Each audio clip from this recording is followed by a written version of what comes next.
Hey guys, Anthony here with a tutorial on how to back up a WordPress website using WP Twin, which is a robust, easy-to-use PHP script, and you can check my WP Twin review to learn more.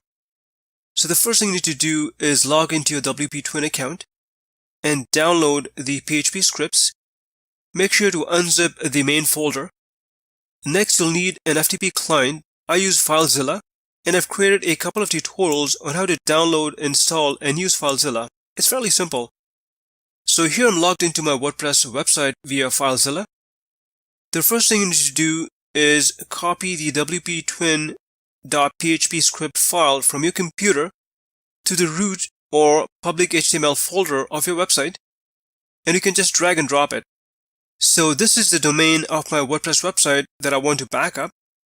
You need to add /wp-twin.php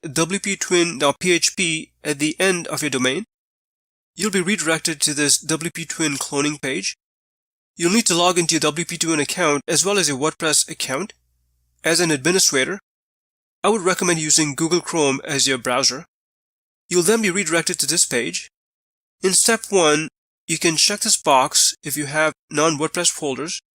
I'm going to leave this box unchecked because all my folders are WordPress related.